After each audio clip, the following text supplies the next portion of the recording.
think I just swallowed something. Okay. Yuck. Okay, hey guys, long see, time no.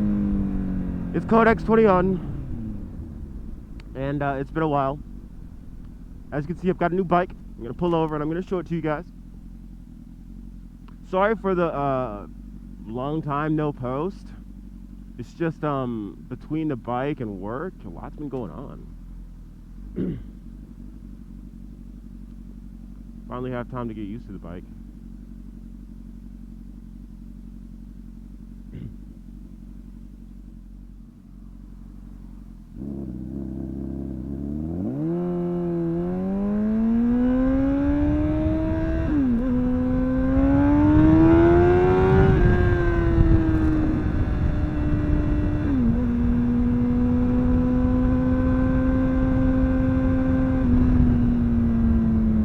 Yes, so maybe two days ago, give or take.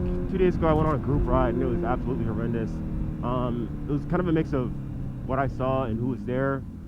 And it's nothing personal. I didn't even know anybody there. It's just, man, when you have a group ride full of people, like random people, and you don't know their riding style, usually it's never a good idea. Simply because, you know, you're kind of seen as a group. I don't want to say held liable for their actions. You're not. I'm just saying, you guys all get grouped together as like a group of bikers, even though you've never seen this guy from Adam before. It's really annoying. I saw yesterday or 2 days ago people doing burnouts in the street, holding up traffic, doing wheelies in heavily crowded areas. I mean, the works, man. I mean, the thing is, I was watching this podcast on Revzilla. You guys should really check it out. It's a good podcast, but it's talking about like what are some things that motorcyclists do that may give us a bad image or may make us look bad to the general public. And it may not even necessarily be a bad thing, but like it's kind of misunderstood from cagers or car drivers. Lane splitting, right? Reckless driving, all sorts of things of that sort. And it's just like, I lane split, but I think there's a time and a place to do it, you know. Some other cars don't even really like that. They don't really understand how you can do it because you're on a bike, but I can't do it because I'm in a car. Well, I can. That's why I'm doing it, because I can. And some people just don't really like that answer. It's really sad because, you know, I really want to get more people into motorcycling, especially as a group, even if they're not riding the motorcycle, like controlling the motorcycle. At least they're riding on it. That'd be pretty cool too. But at this point in time, I'm just honestly not sure, because unfortunately people are just scared, or motorcycles are kind of, I don't want to say they're misunderstood. I mean, there are definitely some motorcyclists out there that deserve the bad name they give us. You know what I mean? Like, for sure. But anyway, I want to talk about where I'm going in the bike and my thoughts on the bike ever since I've had it. This is like maybe a 1 month review, give or take, so keep that in mind. So this is a 2006 Honda CBR1000RR. I really like it. The thing is, the engine just constantly pulls throughout the entire like power band. I love it. You can't get enough. And one thing I kind of am learning about this motorcycle is that it can do multiple things well, like depending on what gear you're in. Like, it's a pretty versatile bike, or engine. It's a pretty versatile engine, I should say.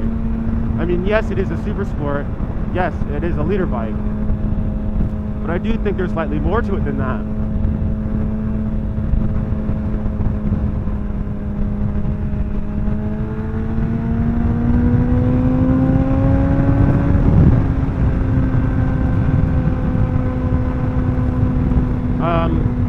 I did some things to the bike right after I got it, right? So like, I got some brand new Michelin tires.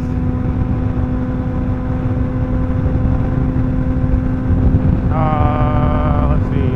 Oh yeah. I got new brake pads in the front. I got a new chain and sprocket. So like, I got a lighter weight sprocket. Well, it's still steel, but it has more teeth. So that means I feel the acceleration instead of like top speed. I'm willing to sacrifice like a little bit of top speed for my acceleration.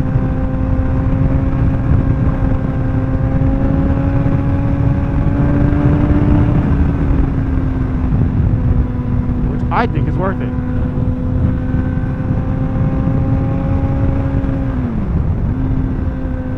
I'm gonna get off here.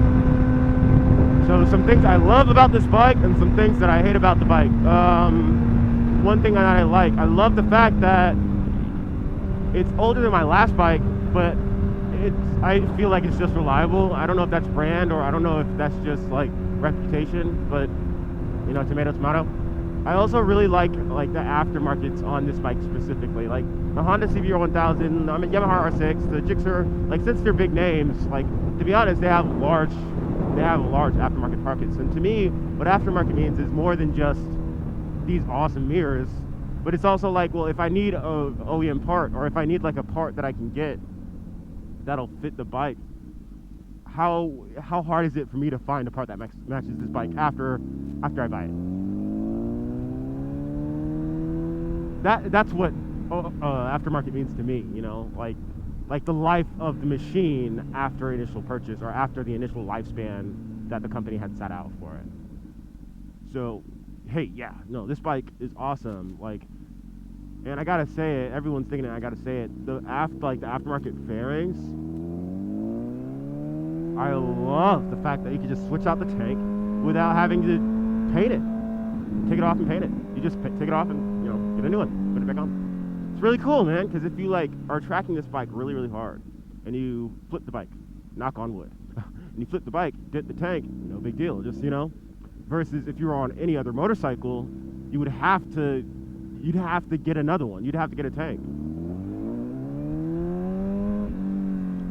really, really sucks. Because tanks can be really expensive. So yeah, you know, I can get an entire fairing kit by the same cost of like another fairing kit for another bike. And I get technically more because my tank comes with it, and it's way easier to install in my humble opinion, because it's gonna just, I don't know, I think it has, I don't know, I just love the way that Honda did that. And they're still doing that. Now, another thing that I like about my bike, the styling of it. So I love the Honda Fireblade. I think that it's a very strong lineage, but I don't like the way some of the newer ones look. I love the newest one, like the 2017 with the slits in the eyes, but I don't like the one that looks like a chicken. Also, I just want to say something else. A while ago, like, I would not have gotten this bike if it wasn't for the price that I got it for.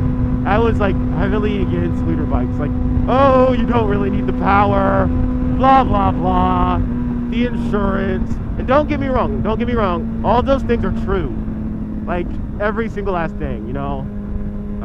However, I got it for a steal. You don't have to use the power just because you have it. And it's nice to have the power